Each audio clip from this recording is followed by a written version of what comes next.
We are so excited to be hosting another Davenport Dialogues.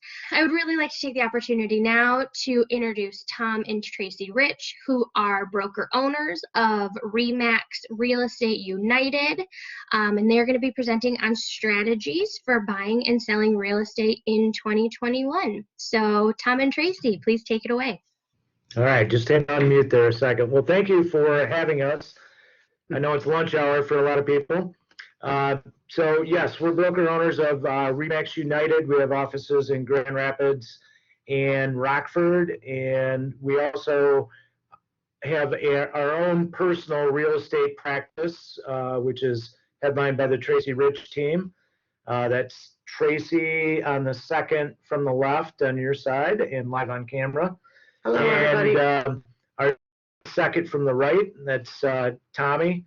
I'm the short guy in the middle. As you can see, Tracie had to sit down for the photo. And then our assistants on the left, Jen Lee, and on the right, Erica Bierteis. So, and they serve important functions on our team to make sure our clients are serviced at the highest level possible. So I also want to let you know that I have a history with Davenport. My wife did not know this photo was in here, but no, I did not. No. While a student at Davenport, we did become engaged. Yep. Back in when did we get engaged? 86. 86. But that was our engagement photo. If that doesn't scream 80s, I don't know. Thanks, honey. Appreciate that. You're welcome. So a little bit about us. Tracie was originally licensed in 1997. I joined her in practice in 2006. And again, we're broker owners of RE/MAX United. Beginning in 2012, we struck out on our own and bought our first RE/MAX franchise. We currently supervise 46 agents in the West Michigan marketplace. From a career standpoint, over 800 personal sales. We've supervised over 4,600 sales through the brokerage, representing $875 million in market share. Tracie is also two-time Wall Street Journal top 1,000 agents in the United States. That represents the top 0.1% of agents in the United States and was recognized for that. Amongst some other awards that we won, we've received all of the highest awards that RE/MAX of Michigan offers, as well as Tracie is a member of the RE/MAX Hall of Fame. And just as a measure of our community involvement, we're also the Crime Prevention Association of Michigan Citizens of the Year in 2017. We're very involved in our community. That's one of the tenets of our business, is that having a strong community. That's what we sell as real estate professionals. We sell our neighborhoods and our communities and our schools. We sell what's important to the buyers. So some of the headlines you've probably seen, and we're going to address a lot of these topics as we go through. You may have heard that it's a very competitive marketplace if you're seeking to purchase your first home, or if you're looking to build your first home. We've got lumber and building materials are either in very short supply or at extremely high prices right now. Some of our tract builders have even put a moratorium on accepting any new purchase agreements for like the next 30 to 45 days, just to give them an opportunity to catch up a little bit. So lumber shortage is a very true thing right now. And again, one of the other headlines I think we're going to address today, a question that we get quite often is, how long can this last? How high can housing prices go? How long is the market going to stay hot? Is there going to be another crash similar to what we experienced in 2008? And we'll address that and give you our opinion on where we're at as a marketplace. So let's talk about single family homes. So as you can kind of see from this grid, in the green is 2020 and in the orange is 2021. It kind of gives you an idea of where our inventory was, how many houses we had available nationwide compared to a year ago. And as you can see, those numbers are down quite a bit. So we do not have the inventory that we had in 2020. Yes, and the inventory that we do have is moving very, very quickly. When will the housing inventory grow again? Well, there's a lot of economic factors that will play into that and social factors. Yeah, I think we should all be aware that there's been a global pandemic over the past 14, 15 months, and that has certainly kept some sellers from moving into the marketplace. I can tell you it has not kept many buyers from moving into the marketplace, but so there are some things. It's mostly a supply side challenge for us. If you just looking back on that last slide with the inventory, this is a we have a high demand situation and a very low supply, so it could take a little bit of time to recover. You can see that 43% of economists surveyed did think the second half of 2021 could show a little bit of relief. I don't expect a rebalancing of the market by any means, but it'll certainly continue to be a seller's market for the time being. I am telling the buyers and the sellers right now that the market is going to continue to go up at least for the next 6 months. So what you can buy today is going to be more expensive next month. And when we talk about supply side, one of probably the biggest issue that we're facing is we've got an enormous group of millennials, that demographic class that is moving into the marketplace. They're now of home buying age. They may be established in their careers. They may be increasing in wages. There's a lot of things going on. So we've got a full demand of a full supply of buyers. But where we struggle is on the supply side. You can see the big red marker over on your right-hand side. During the past, most recent decade completed, we built about half of the number of homes that we needed to produce just simply to keep up with population growth. Historically, we need about 1.2 million, 1.25 million homes per year to be built. We just recently exceeded that level in 2021, so we're kind of back to average, but that's still going to leave us with a decades-long deficit.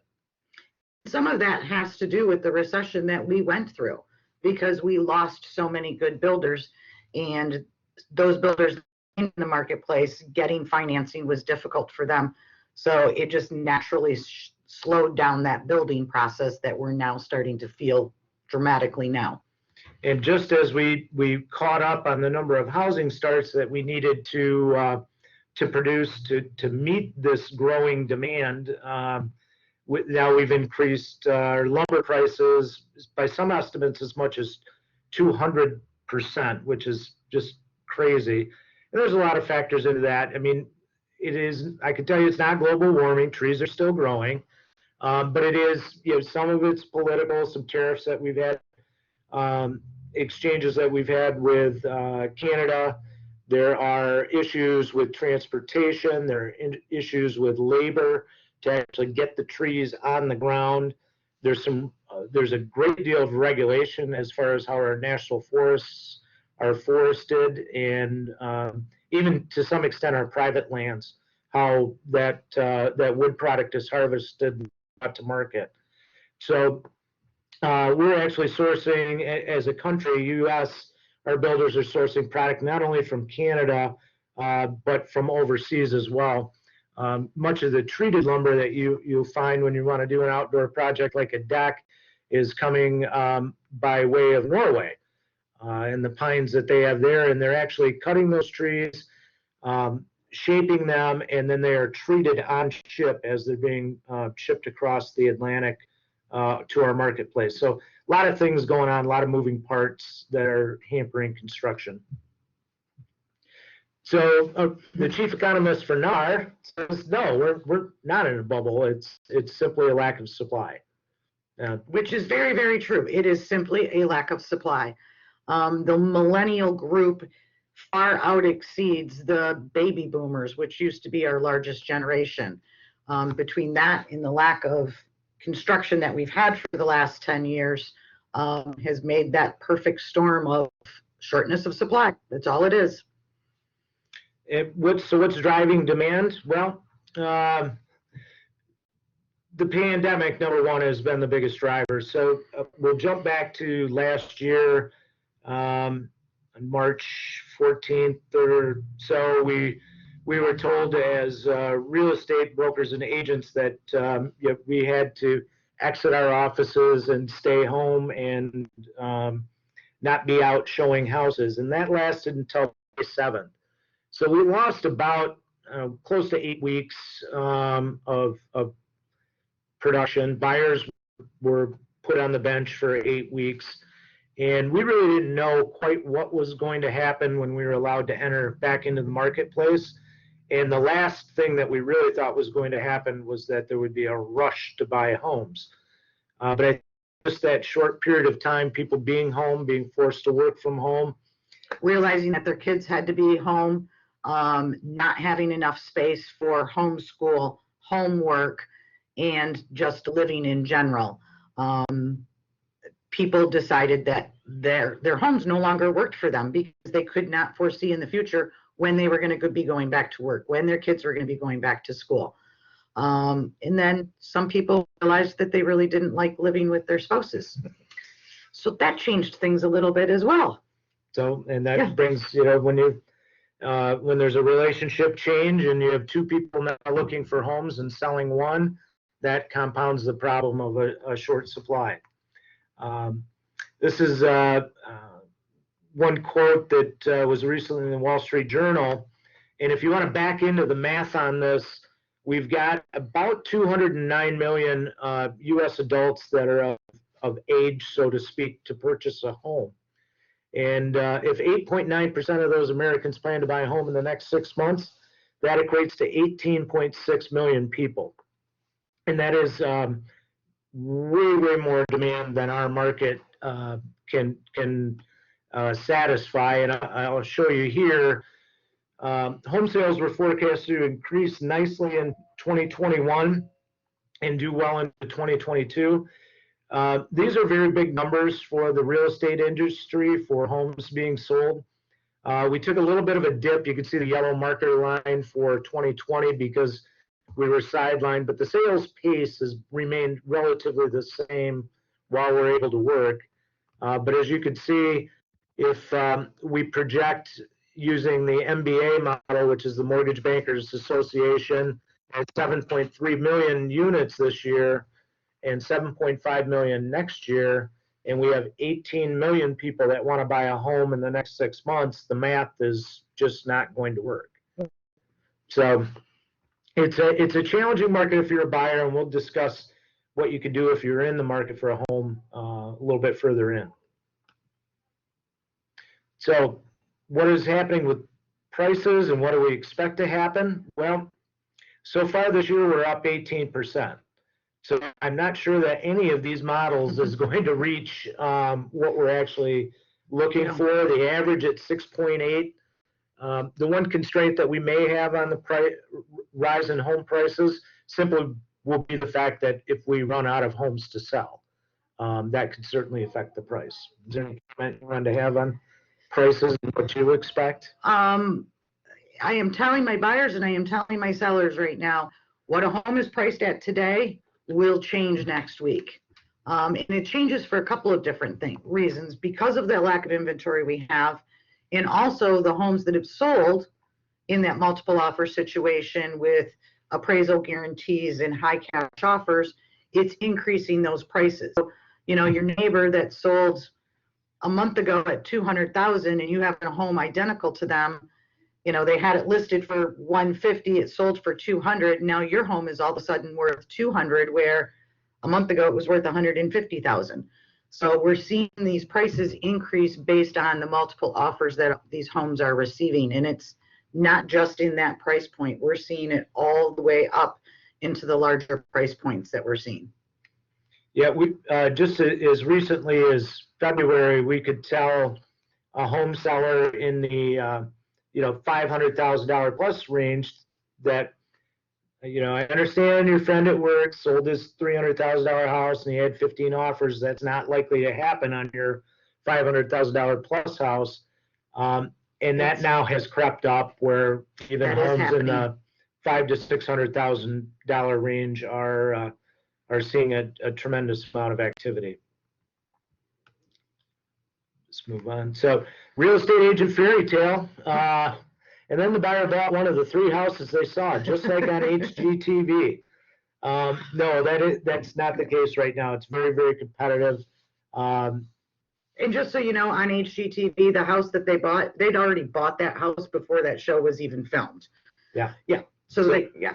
Tracie's had a couple of requests to be on House Hunters, and unfortunately, our buyers have been quote unquote too boring for the producers, but that always remains a possibility. So, but yeah, that house is already bought. So this is typically what is seen on a real estate agent's desk nowadays, putting some money in for every time they have to tell a buyer. It's a war of attrition if you have a buyer in the marketplace right now. It's not uncommon for our agents to be writing, 8 to 10 offers on various homes before their buyer A, gets a house, or B, pulls themselves to the sideline to improve their financial situation to make another go at it later. And then, of course, the swear jar when you don't get an offer accepted. We're not swearing at our customers, but we are swearing. We're feeling their pain. So what are buyers doing to get an offer accepted in this very, very competitive marketplace? So, Tracie, you want to comment on a couple of these items? Sure. Yeah. We have never seen so many cash offers.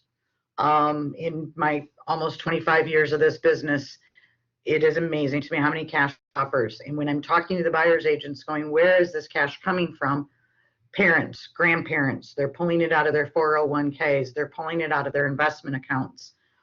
Some people are unsure of what's going to be happening in those markets, so they would rather just invest in the real estate market in the roofs over their head. They've experienced big gains. I think, if you're paying attention to the stock market at all, it's been very, very, very active over the past year, and it's done very well. It's done very well. And Tracie's point, as far as the home becoming a home school, a gymnasium, an office building, our homes have really never been more important to us. And people, in many cases, are actually weighing the value of a home over their long-term financial security in cashing out investment accounts. It's quite a remarkable situation.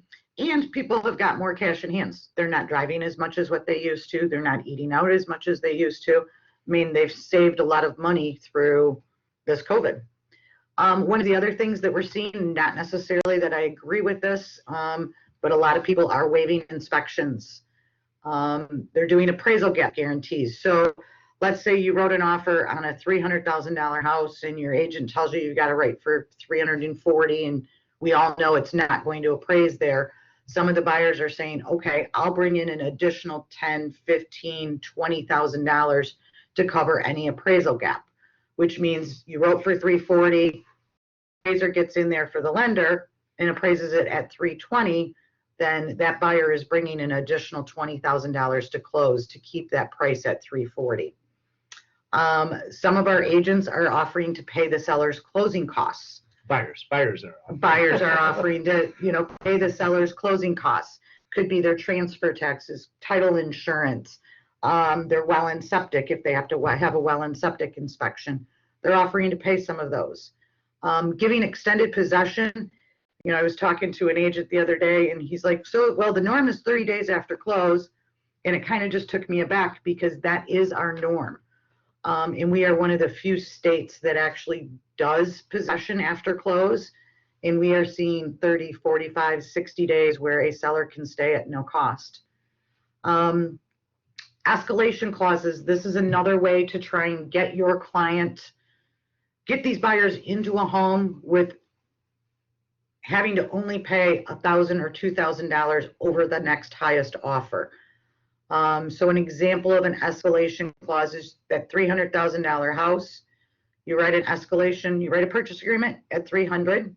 You add an escalation clause of up to $340,000, and you'll beat the next highest offer by $1,000. So if the next highest offer is at 333, you would then be paying 334 versus 340.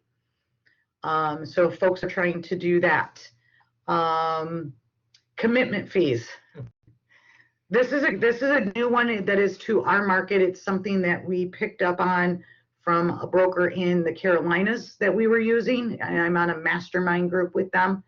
It's basically to due diligence, where you are writing out a check to the seller directly once the offer is accepted to say, I am committed to buying this house, and if I do not close on it, you get to keep this check. And those checks down in the Carolinas are upwards of $50,000. Here, we're seeing $500 to about $2,500, where that seller is actually getting a check at the time the purchase agreement is accepted for $2,500, that if I don't close on this, you keep the money. It's basically an advance on their proceeds or their equity on the home. And then non-refundable earnest money deposits are also fairly common in the marketplace right now, which is, it's customary in our market, when I'm talking West Michigan or Michigan in general, that an offer would also include the buyer's, a demonstration of the buyer's interest in the home through an earnest money deposit, which is placed in escrow and becomes the buyer's, works towards the buyer's funds required to close. And we're seeing those where their buyer is saying, I'm gonna put this out there, I'm gonna guarantee it to you, Mr. Seller, even if one of the contingencies such as financing in my contract fails. So similar to the commitment fee in some respects. Yeah, the big difference between the two is the non-refundable earnest deposits are staying in a trust account either with the title company or their brokerage, whereas the commitment fee is being cut directly to the sellers. Seller strategies. Boy, I've heard a lot of people say, you know what, with this market the way it is, I think I'm going to do a for sale by owner, because it's just putting a sign in the ground. That could be the farthest thing from the truth right now. If ever you needed a agent on your side, it is to sell your home right now. And yes, you can sell a home in a day, but to be able to sort through those offers and figure out who's really qualified, know which lenders are work on time and do what they say they're going to do, and actually get that all the way through till close is a pretty big remarkably difficult. Yeah. Is what it is. Remarkably difficult. Tracie and I have been in the real estate business for quite some time, so we had the joy of working through the 2008 crash and the subsequent foreclosures and short sales and I guess what I would say the exact opposite of the market that we're working in right now. And I thought that was a master's degree in real estate. And I would say that the market we're in right now, it is even more important for a seller to have a quality, and it may sound self-serving, but more important right now to have quality representation on your side. I've got an aunt and an uncle on the other side of the state. They're getting ready to put their house up for sale. And they said, we're just going to put it up for sale by owner. Because when we get all these offers in, we'll just call you, Tracie. And I started laughing and I said, you do not want me to help you because I don't know your market over there. I don't know purchase agreements. I'm not qualified to help you. Your values in that area. Yes. So, you need to make sure that you've got an agent that knows the marketplace, knows the agents, knows the lenders, knows what's coming on in the market, and how to get you and it's not always the highest price. It's the offer as a whole that works out the best for you. Yeah. And actually on to back up to point one right now, we have about 1.4 million licensed realtors in the United States. And we have, at the highest estimate, 1 million properties available for sale. I would suggest the data I've seen, it's probably less than 1 million properties for sale. So hiring a qualified agent, and when I say qualified, that is somebody who's active in the marketplace, they're doing business, this is their full-time job, they're engaged with the marketplace. A couple of other points there, they're tech savvy. This is where I put in a shameless plug for Eric Dean's wife, Ashley Dane. who happens to be our regional technology director, who keeps even middle-aged folks like me abreast of the latest and best technologies in real estate. You want a connected agent who has a network, who's not a lone wolf out in the marketplace, but because it does take some kind of back channeling in some cases to get an offer accepted or get the most money out of a house. So we want to make sure we have a connected, active agent in the marketplace. Mm-hmm. Absolutely. And what we're advising our sellers to do is envision an ideal offer for their home. Not just the highest price. Yeah, we'd all like to get $1 million for our downtown 49503 bungalow, but yeah, it's that outside of price. Give me a range. How long do you need after the home is under contract to get your things in order and get moved? What contingencies are most important to you? When will you want to close on a property? Have you found another home? If you want to get closed in 2 weeks, is that what's important to you in order to get the home that you've found that you loved? So there's a lot of different things to look at besides the price. And we make sure we help you do that. And then we also make sure that your home is ready for the market. And a lot of people go, well, why do you need to have my home ready if the houses are selling right away? Well, the better a home looks to a buyer, the more they're willing to pay for it, and the more they're willing to give you the concessions that you're looking for. So it doesn't take a whole lot to get a house ready, but looking at it from your perspective, you live in the home every day. You want to have it, buyers come in and look at it so that it's their home. So, we kind of look at it. What's your ideal possession? What's your ideal price range? What are your contingencies that you want to see or don't want to see? And then there's that closing date again. How quickly do you want to close? Yeah. So, sellers are also limiting, in some respects, the time that a home is on the market or when it's available to be seen. Very commonplace in the market right now. You'll see a new listing come up on the MLS, which is broadcast out to the public, and then all offers due or highest and best offers due by the following Monday, where basically they're taking a weekend-ish to allow that home to be shown to all, well, not all, but as many available buyers as possible. In some cases, if you're looking for a $200,000 home in West Michigan anywhere, there may not actually be enough showing slots to accommodate all of the buyers to see the home, because we do have restrictions on how many families can be in the home at one time, which is currently 3.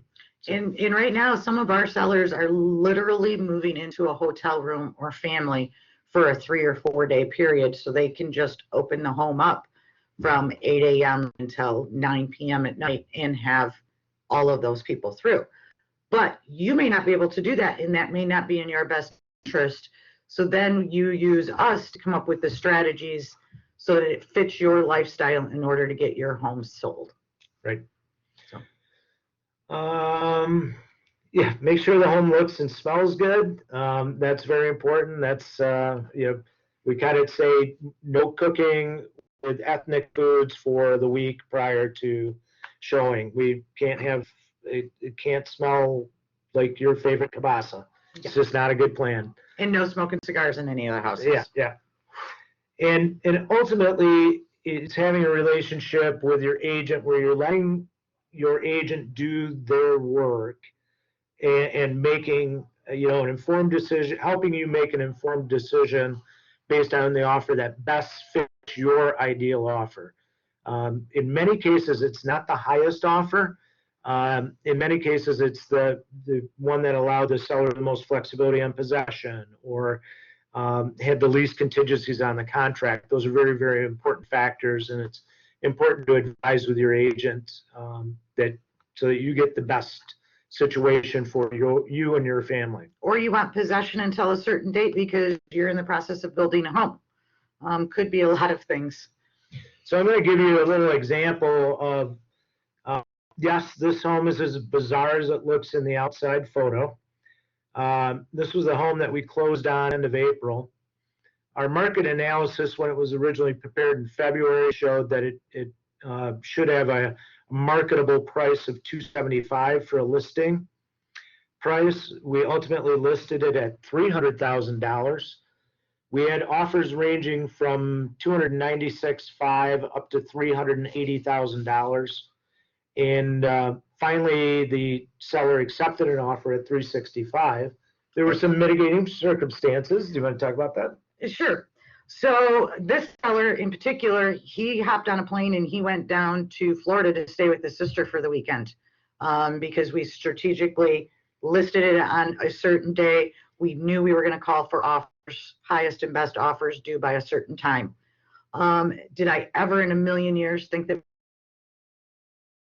an offer on this house for $380,000? No. Every inch of this home needs to be touched. It has not been touched since the 90s. Oh, yep, there we go. Some interior photos for my husband. Yes, that's mauve. That is mauve, and that color is not back. No, it's not. And the spots that you see on the carpet are not shadows.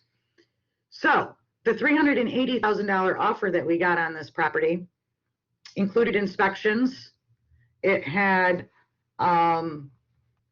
contingency, a financing contingency, and there was something else. It was primarily the inspections. So during these showings, this home was in, mind you, the last time we had seen this home, there was snow on the ground and the decks were covered in snow. So the first time we had put the house on the market, first day it was on the market, snow had all melted. It was St. Patrick's Day. It was a rather nice day.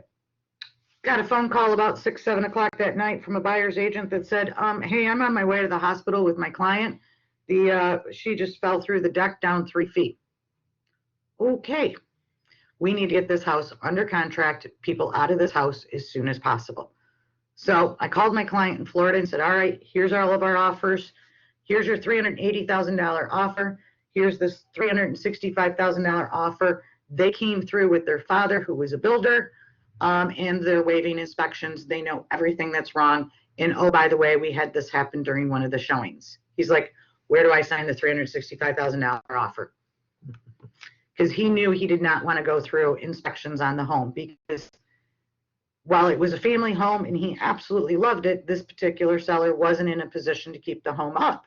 So for him, the most important thing was, I need somebody to buy this home as is and has the ability to bring it back to what it once was, more so than what the bottom dollar was in his what the bottom dollar was in his pocket.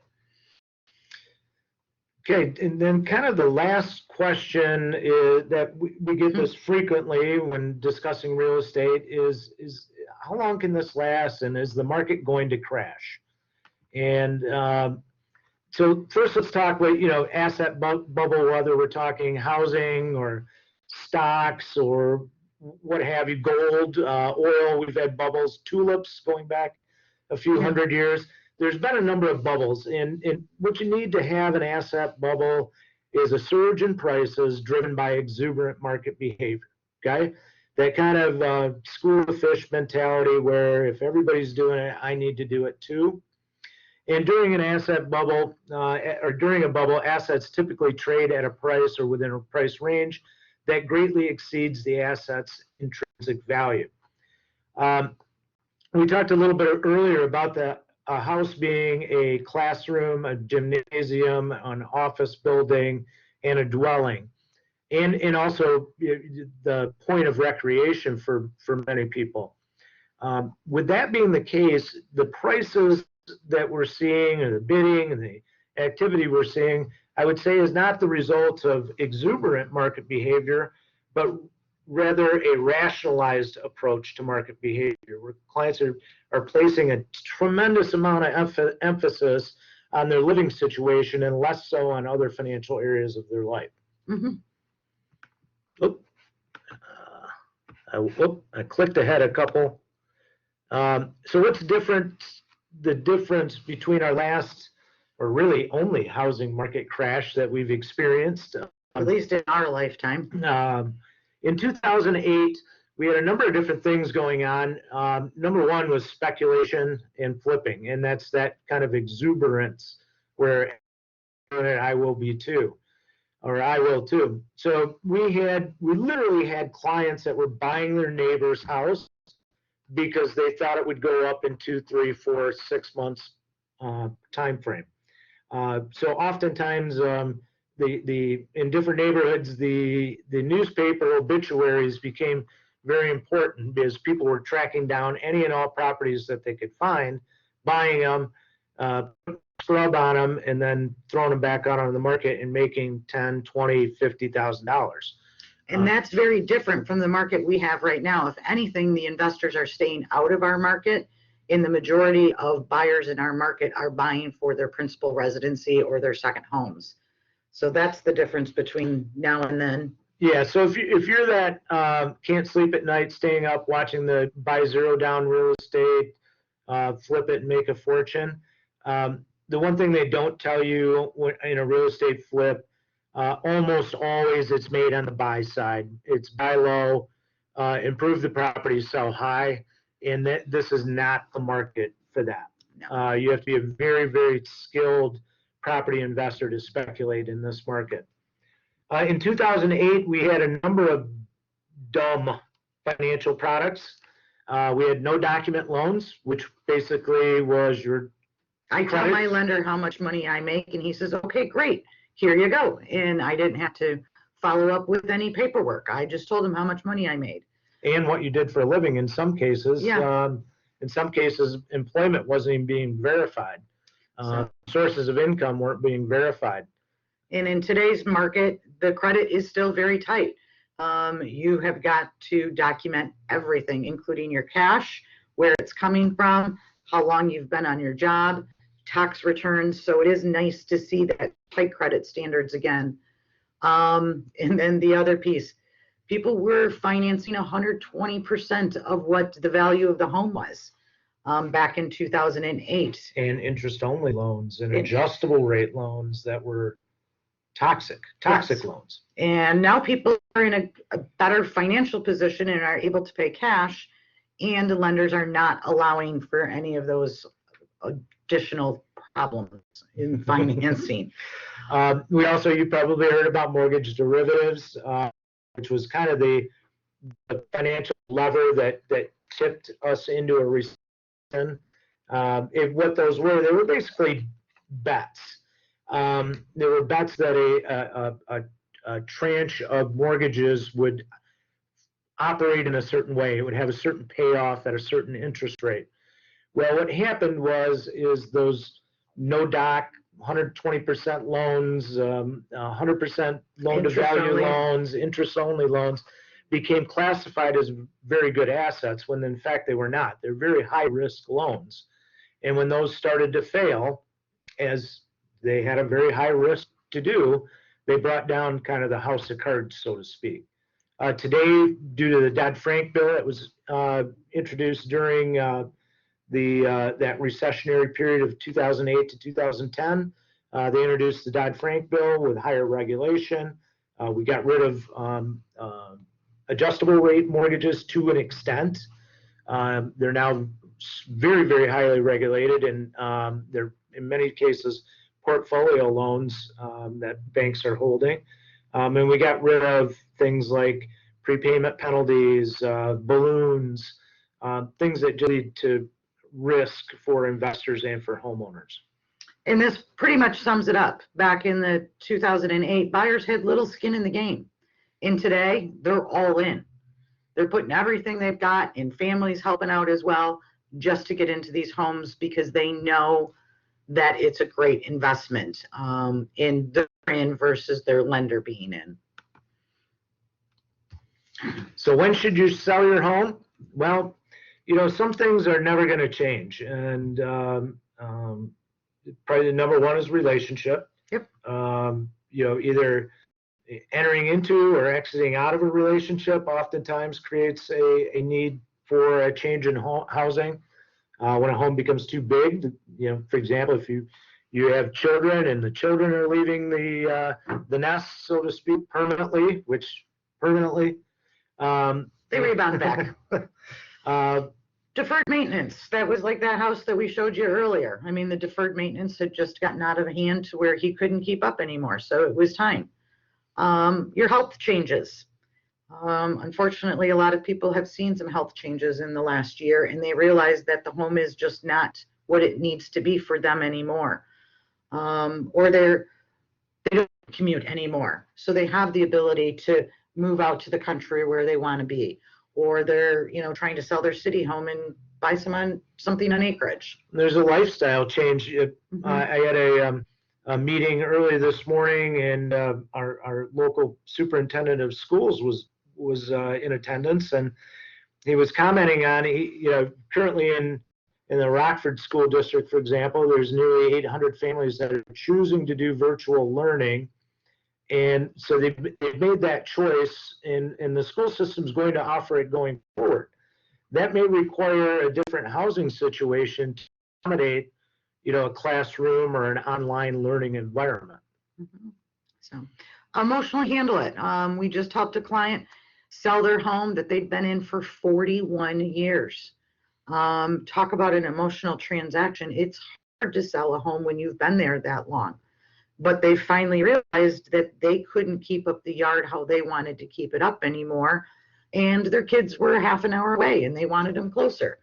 So they just emotionally decided that it was time to sell. And an extra benefit moving closer to the kids, they also moved quite closer to local health care as well. So they became actually minutes to a hospital versus a half hour or more. If you're a buyer out in the marketplace right now, we ask you to embrace the suck. Yeah, it's not easy. To borrow from the Navy SEALs, embrace the suck. Yep. It is a little bit, it's challenging. It can happen.